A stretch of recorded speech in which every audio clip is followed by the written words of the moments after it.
Welcome to the Hot Lava Podcast. Kevin Acee, Padres beat writer for the Union-Tribune. Ryan Finley, sports editor of the Union-Tribune. We are in Chicago. This is a playoff edition. Padres, Cubs, Wrigley Field, best of three. Begins on Tuesday. We're taping this on Monday. Ryan, we're going to get into it. It's for once, we are focusing on a series, right? Like, obviously, we're going to talk about the Padres mostly, where they're at. I firmly believe that the Padres can beat anyone if the Padres are the Padres that we saw near their best. But for once, rather than, sometimes discounting, who they were playing, this is all about Padres, Cubs. Where would you like to start? I'd like to start with the starter, with the starting pitcher. The Padres have named a starter for game one and also for game two. And I think as we prepare for game one of this wild card series, Tuesday, noon San Diego time from Wrigley Field, that we need to give Nick Pivetta his flowers a little bit. This is a guy who, was signed during spring training, certainly was thought to be a big acquisition at the time, but nobody would have guessed that he'd be the unquestioned ace of this staff. Kevin, I just got done reading a notebook from you that's on our website right now about Nick Pivetta making the start in Wrigley Field. And it seems like he knows the importance of this moment and how special it is to be starting game one. Yeah, I mean, real briefly, by the way, since Major League Baseball went to this wild card series format, the best of three versus what it was for so long, that ridiculous one game, 10 of the 12 game one winners have gone on to win the series. And, I'm sorry. Every game one's winner has gone on to win the series. 10 have done it in a sweep. So It is super important tomorrow. Not to say history can't be made, because in 2020, when they had what at the time was an anomaly 3-game wild card series, the Padres lost the opener against the Cardinals and came back and won it. Anyway, super, super, super important in these short series to win game one. Nick Pivetta, kind of like he alluded to today, always wanted to be in these moments. The guy, there's a reason he was so valued, even though he had a 4.04 career ERA. And to me, even more significant, never had an ERA below 4 in his 8 seasons. And it was that his stuff was better than his results. He was a competitor. Like, he gave you innings and he was out there to compete. And also for all the bad starts he had because of home runs, walks, he had a number almost as many as some of the best pitchers in the major leagues over the past few years. He had a number of excellent starts. Well, he has kind of ushered out the poison of the home runs, and he has just had a number of excellent starts and just quality start after quality start. And if the Padres can get a quality start from him tomorrow, that means that he has shut down what to me is the Cubs' biggest strength and by far their biggest advantage over the Padres, and that is the depth of their lineup. It's a legit, serious lineup. Power potential can really damage you. If Nick Pivetta is in that game in the 6th inning, the Padres are in good shape. Yeah, they are. He's not Kevin Brown. Kevin, and not speaking about something that happened 27 years ago. He's not Kevin Brown in terms of the pure stuff. But, you look at the number on the back of his jersey, you look at the intensity, you look at the way he barks at everybody from the ump to the opposing hitter, all of that. I'm not sure there's a guy on the staff who I'd rather have in such a pivotal game, simply because, he's going to attack the opportunity, right? This is the biggest game of his life, Kevin, isn't it?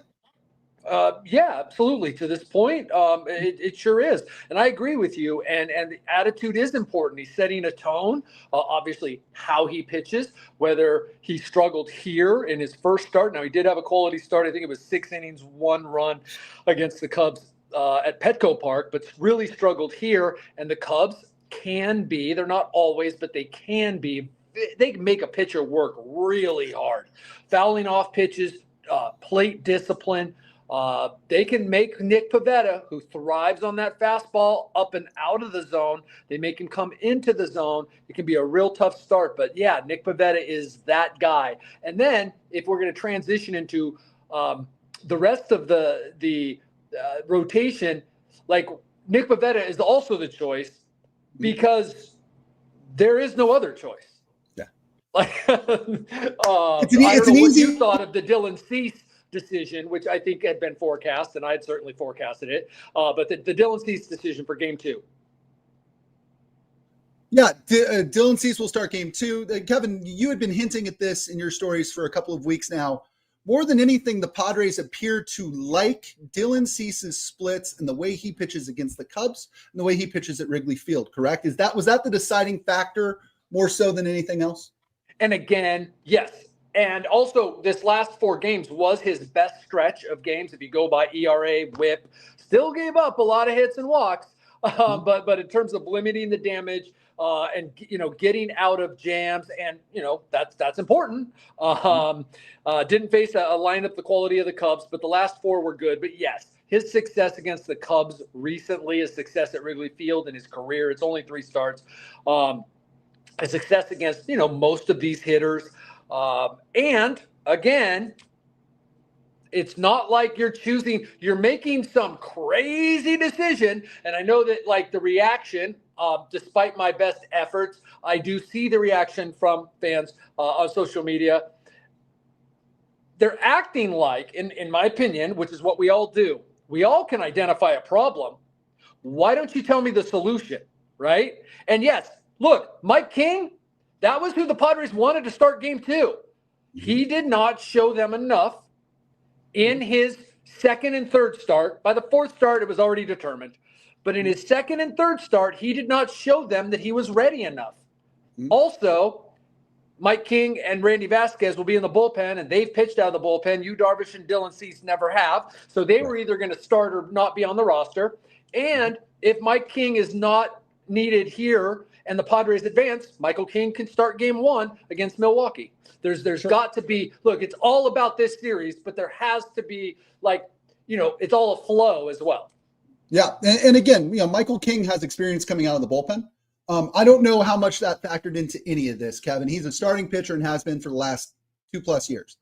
But, maybe there's some comfort there. Maybe he will not be as, I don't know. Maybe he can walk into a game in the 3rd inning or the 5th inning and feel more comfortable than Dylan Cease, who hasn't come out of the bullpen ever, or Yu Darvish, who has always been the ace of his staff and number 2 or number 3, right? Like, maybe there's a little familiarity there that may work in his favor more so than those other guys. If that's what it comes to. And, quite honestly, I don't know if they've got some sort of secret plan, of what they're going to do. And this guy's going to go this long and we're going to do this kind of picky. I do not know that they have such a plan. They wanted Michael King as a starter, as you said. They wanted Michael King to be a starter for this series. Based on all that we've talked about, they did not feel that was the best way to go. There are things that we can all question them on. There are also things that at some point we have to say they know more than us. Yeah. It's not, well, here's the thing. I don't know. I'm not sure I can tell you right now who's better, Michael King or Yu Darvish or Dylan Cease this year. You can point to decent stretches for all 3, and you can point to really bad stretches for all 3. I think it's a pick a name out of a hat situation.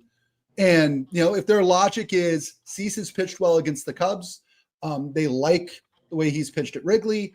To me, that makes as much sense as anything. It really does. I like the way that you put it. Like, if for all of us, right, and I pay as much attention to this team as anyone, if for all of us it's a pick of the name out of the hat situation, we go, okay, or we at least can acknowledge. Some people are like, no, it's got to be Michael King. Okay, fine. But we can at least acknowledge there's questions for all these guys. Right. That's when you have to say, Ruben Niebla, the baseball operations department, all the analytics people, all that they have at their fingertips, all the information in the army of people they have talking about this. How about we trust them? Doesn't mean it's going to work out, but they just might know more than us. Yes. Occasionally, I think a baseball team may know more than the Twitter crowd sometimes. Or the media, for that matter. Or the media, I know. I'm not going to – I'm including myself in this. I can have all the opinions I want.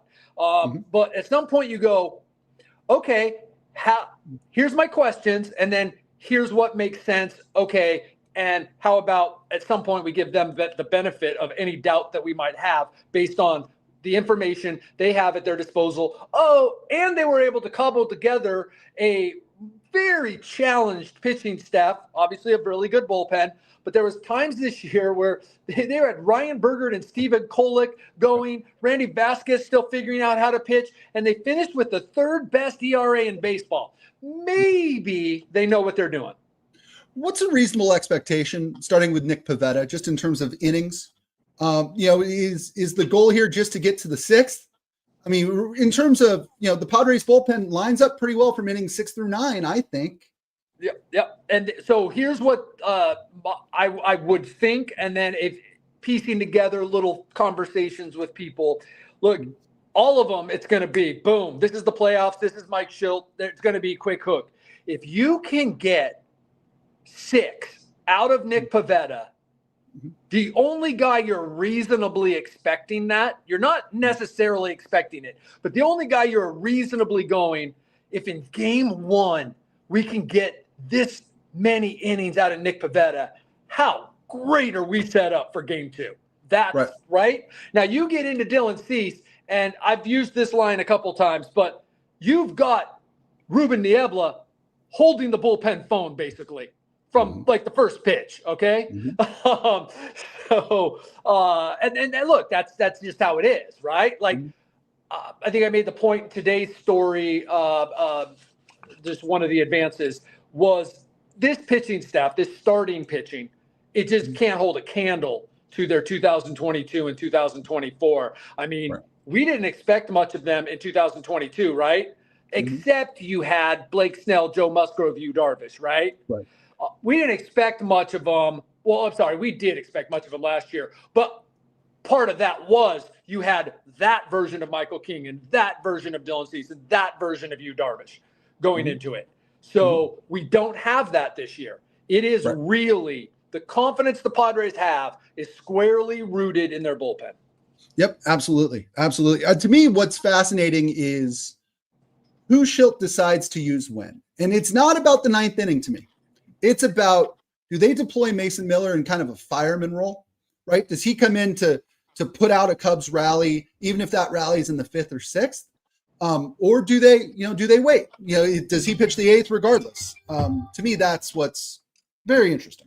To borrow a Mike Shilt's term, depending on the lane, your firemen are Morahone and Miller, right? Like, is it lefties? Morahone, most likely.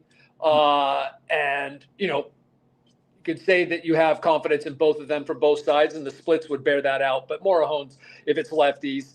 But it could be anything. I think it's probably, if you can help it, it's a clean inning, a clean start, not men on base for Estrada.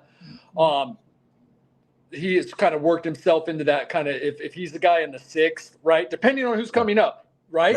If you've got the top of the order, the 3, 4, 5 coming up, then maybe it's Morahone, maybe it's Miller, for goodness sake, at that point.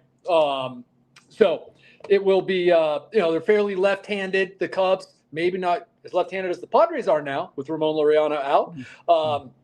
But yeah, that bullpen usage. And I think that it's good to note that Mike Shildt has used almost all of these guys, except Robert Suarez, in basically every inning from the 5th inning on.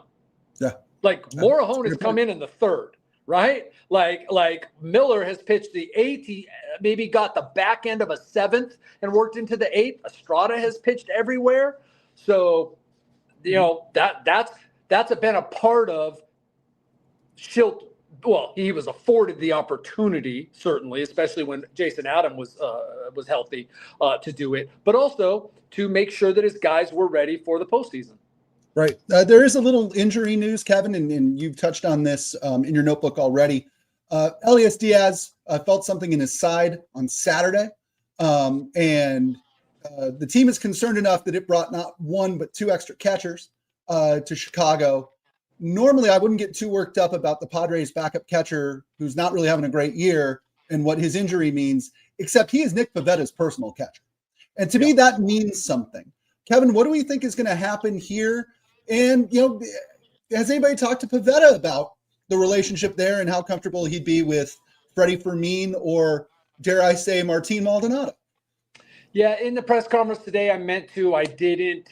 There are other questions I wanted to ask. Obviously, I'm not the only person there.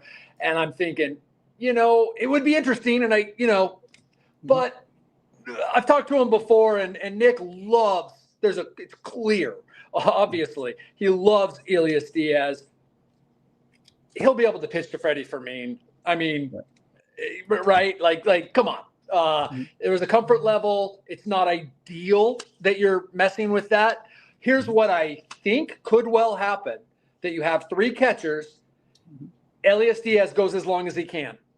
That he's on there and he's starting for Pivetta, and we see what happens. Right? You hit him ninth. Yeah. When you're right, exactly. You're testing a guy, and when you're testing a guy, there's not a whole lot you do that goes full strength because you don't want him to hurt himself further. It's like this delicate balance. So it's him and the medical staff trying to figure out if he's good to go. He may well not be good to go. And that brings up a really interesting situation there because I'm told that it probably would be Campusano, because even though they clearly do not want Campusano to catch, and he won't unless, Fermin got hurt, Maldonado just hasn't caught since the end of July. Right. So as much as Maldonado was brought back on a minor league deal for just such an instance, it happened so late that he wasn't able to get in any games. Yeah. So he hasn't caught. Maybe if you went to the DS, the division series, and Diaz still couldn't go, then maybe they would have got Maldonado some time, because they absolutely do not want Campusano to catch. But he might be that guy. As a matter of fact, he probably will be that guy, that emergency catcher. So funny, Kevin. Every once in a while, we play the "What If I Told You" game, right? Kevin, what if I told you the day of the trade deadline that our big conversation on our playoff podcast would be Elias Diaz versus Martin Maldonado to start game one of the wild card series? Man, especially with Maldonado, we sort of figured he'd be maybe retiring, right? Yep. And now he was around the next day, which is what prompted me to ask questions. And that's when they said, yeah, we'll probably bring him back. I mean, because to your point, another team wasn't picking him in his 200 batting average up. Right. But this is AJ Preller, right?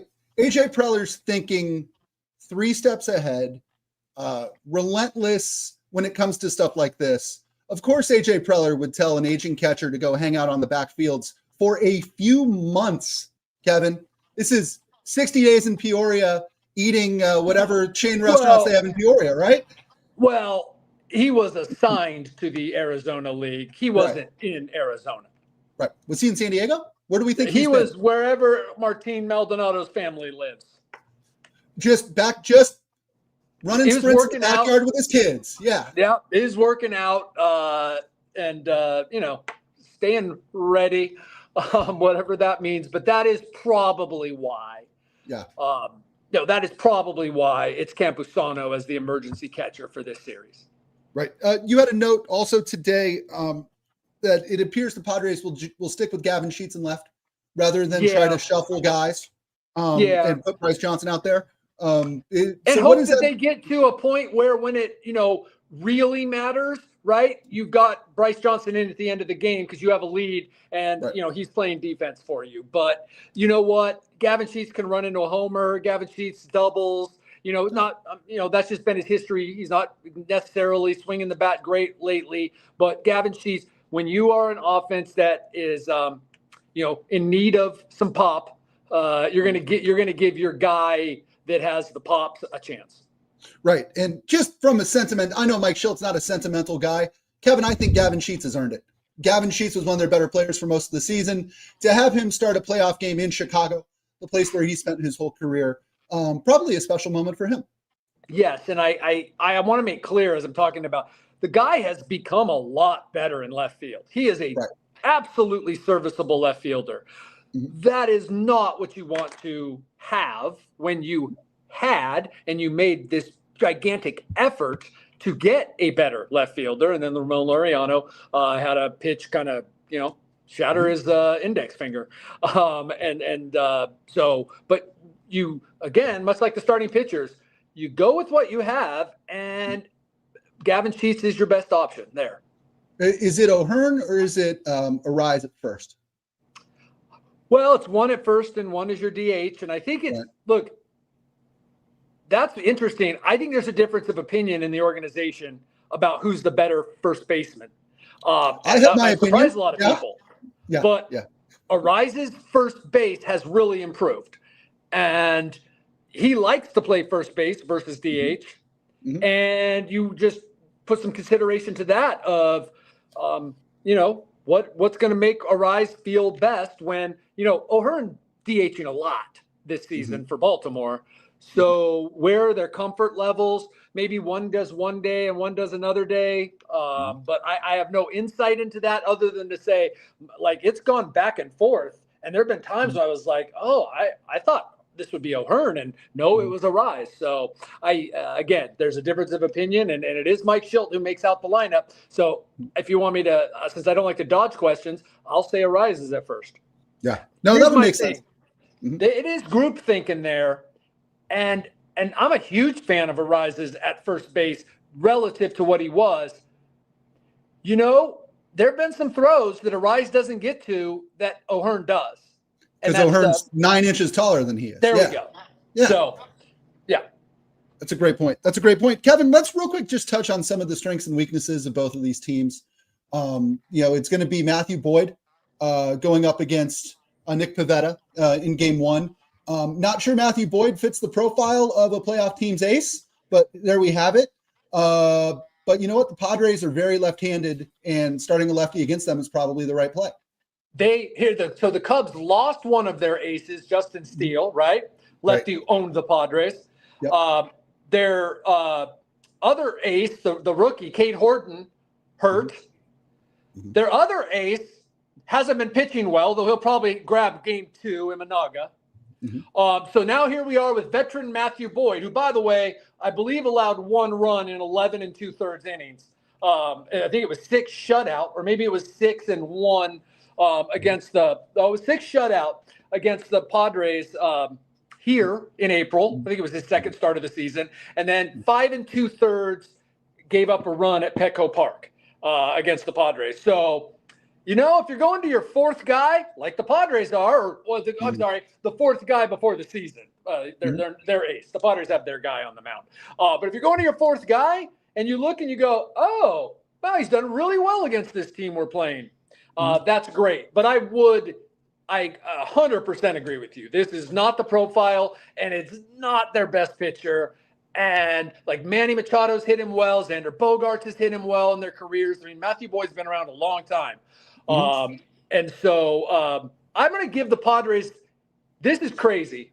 I give the Padres the edge in starting pitching. That's my only going out on a limb. I think everything else is pretty clear-cut if we're going to go edge here or there. But I give the Padres the edge in starting pitching. It's funny. I was looking for some similarities between sort of Padres and their Cubs equivalent, and I think that the obvious place to start is center field. You look at Jackson Merrill and Pete Crow-Armstrong. Pete Crow-Armstrong, you could have made an argument in the first half of the season that he might have been an MVP candidate, somebody who's discovered his power, is a really good defender out there, and just excellent. Jackson Merrill, down year, couple injuries, but really caught fire lately. His power seems to be coming back into form.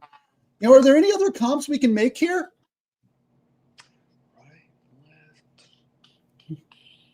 I don't think so. You nailed it there. Nailed it there. I mean, there's like the first, Jackson only played 10 games, but those first 10 games, there's like, these are the best center fielders we've seen in a while. And you're right. Jackson's now rounding back in, has been for about a month, but especially the last couple of weeks. The rest of the lineup, Ryan, like, the Cubs are just superior, man. They got a better 1 through 9. The Padres have players that can carry them, and if a couple of them get hot, watch out. Merrill Tatis, Merrill Machado, Tatis Machado, throw in Bogaerts.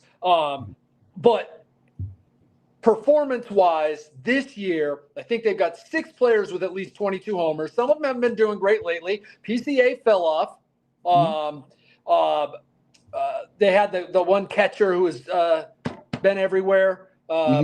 He's fallen off. Yeah, Carson Kelly. Yeah, he's fallen off. But these are guys who've had big years. I don't know if Justin Turner's going to start, but has a long history of success against Nick Pivetta. I'm reaching pretty deep if I'm going Justin Turner. But like every guy in their lineup is above average offensively, and they've got Turner back, not Turner. Yeah, I was doing pretty good with my with my memory. But they got Tucker. I was close. Tucker. Kyle Tucker. Only 2 letters that are different in Tucker and Turner. But they got Tucker back for the final series. Breg, they're a good team, man. They are a deep, good team. Michael Bush, that's your classic first baseman. I mean, they've got a good team offensively. They have the edge 1 through 9 in the lineup. They have the edge at the top of the lineup based on performance this season. You could say the Padres are just as good, but outside of Tatis, who clearly is the Padres MVP, guys haven't performed over the course of the season. Here's what concerns me. Nick Pivetta, fly ball pitcher at Wrigley Field, going up against Michael Bush, 34 homers. Seiya Suzuki, 32 homers. Pete Crow Armstrong, 31 homers. Dansby Swanson, 24 homers. Ian Happ, 23 homers. Kyle Tucker, 22 homers in limited action. This is a Cubs team that hits a lot of home runs. And I think that has to be the concern in game 1, is that the Cubs' power is going to win out facing a guy who's a fly ball pitcher. I think it has to be the concern when you're facing the Cubs. Pavetta's done a much better job this year. Right. Both the fly ball rate, fly ball home run rate. So he's done a much better job. But absolutely. And it's not like it's cool here. This is absolutely incredible late September, October weather for Chicago. So it's not like a lot of times when it cools here, the wind is blowing in. It's kind of unpredictable, but that's generally a rule and probably not going to be happening tomorrow. Probably looking at 75 degrees at game time. Wow. Yeah. When I got off the plane today, I was like, hey, man, what happened to fall in the Midwest? Jeez, it's crazy. Hard to complain. I wish it was a little cooler, but it's awfully hard to complain. It's very nice here. Yep, it is very nice. Kevin, I put you on the spot at the end of every episode. Today is no different. This is a little bit of a visual one. Got a question for you. Who's better?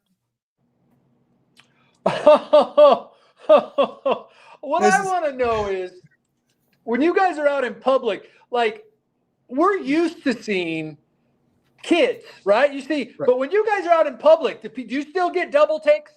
Oh, yeah. So for those of you who are only listening and not watching, my twin brother, Patrick Finley, lives here in Chicago. He covers the Bears for the Chicago Sun-Times.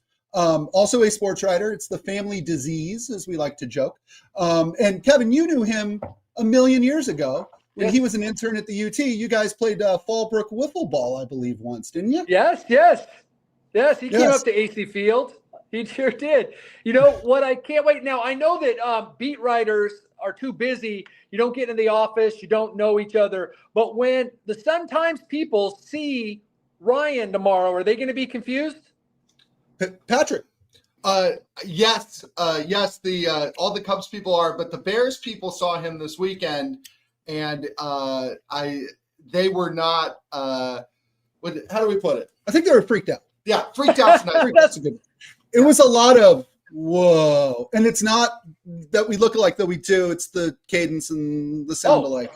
If I was closing my eyes right now, I don't know that I could have told which one was talking to me. Absolutely. If you're driving in your car, you're probably hearing it in stereo, and it's even weirder. It's even weirder. So yes. So I'm in Chicago, staying with him for this series. And yes, I fully expect to have weird conversations in the press box tomorrow with people who come up and start talking to me like they know who I am. Because when it happens, it's weird. And then you go, oh, it's not me, it's my twin brother. And they go, oh, yeah. And they go like, no, really. Anyway, thank you for indulging me on that one, Kev. Padres Cubs 3-game series starts Tuesday. Well, I was noon. hoping that, Yes. I was hoping that he would join, and then we would have had at least one guy who knew about the Padres. Well, exactly. He's the one who, and he probably knows more about them. I think he may dedicate more time to watching them than I do. That's for sure. Especially during the football offseason. He will be there with tickets on Wednesday. All right. And I know that they're very excited about that. Padres Cubs 3-game series, Wrigley Field, starting 12:08 Pacific time on Tuesday. Kevin, this is what we've been talking about for 6 months. It's really cool to see a baseball game.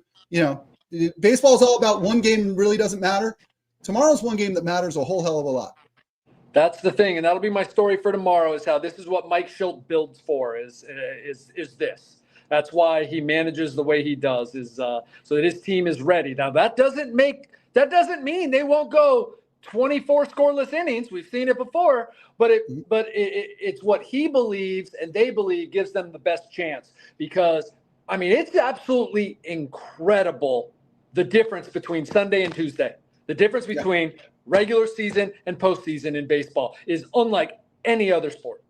I know. It's crazy and very, very excited to be there on Tuesday. That'll do it for this episode of the Hot Lava Podcast. Kevin, I will talk to you on here. I don't know when. It could be Friday. It could be a couple weeks from now. We will see. For Kevin Acee, I'm Ryan Finley. We'll see you next time.